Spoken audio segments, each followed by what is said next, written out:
Vision Gut Entertainment, you know the rules. Yes, indeed, man. You know the motherfucking game, you know the rules, you know how to motherfucking goddamn play. Gut Entertainment, Gut a Vision, Gut a World. People in them. I'm here to build with the people in them. Yo, man, we ain't gonna act like, you see the title. We're gonna talk about Slaughterhouse. There's been a lot going on.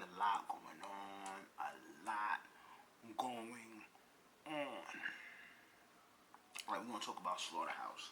I wanna say late 2007. Late 2007. Joe Budden came up with an idea to come up with a song featuring the illest MCs of that time, that decade, that era. And he grew relationships with other brothers. He was also a dude that was also involved in this, that was supposed to be actually a fifth-man group of Slaughterhouse. When we talk about Slaughterhouse, it's four individuals. You have Joe Budden, Royce the 5'9", Joel Ortiz, Crooked Eye. Supposed to be a fifth member named Nino Bless. Like I said, late 2007, Joe Budden decides he wants to come up with a song built with some MCs, put a record out. Shit was hard. It was off of a Joe Budden project. Damn, what was the name of that jump off? We got like the yellow suit looking like an addict. One of them jump offs. They made the song. The public, the people, they was open off of it. They was happy about it. They was excited, like. So that feeling and that reaction that they got from the people, they was excited about it. You know what I'm saying? It felt good. The people wanted it. They decided that, you know what? Forget a single. Forget a mixtape. Let's form a group, man. Let's form a Voltron group and just fuck this hip hop game up, man. And it was like, yeah, because the reaction that the people gave, like, you couldn't deny it. Like, they dropped that. They finally signed. I say late 2008, they signed. 2009 for the summer, they dropped the album that was on E1. Lyrically, that album was flawless. They gained a lot of respect. They gained a lot of attention with that album. It started to put them on a higher plateau.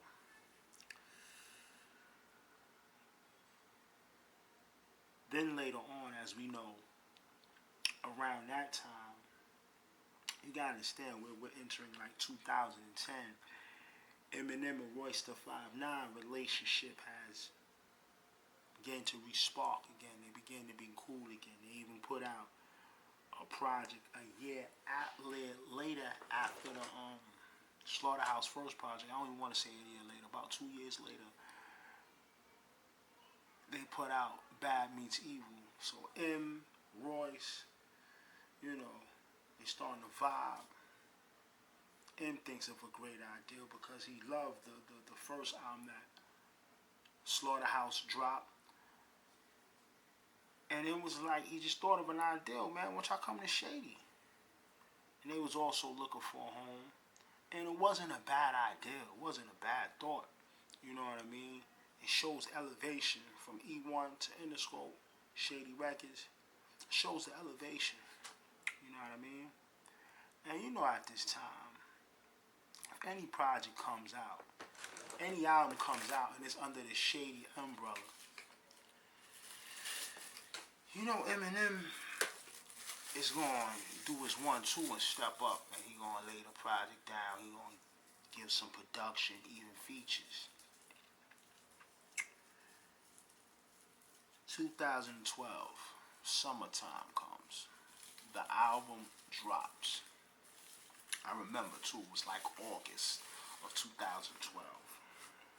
The second release drops. It's not on E1 no more. They're on a major label. They're on Shady Records in the school. Now, personally, me, I liked the album. I thought that album was fire. I thought that album was good. Was it better than the first album that dropped? Not at all.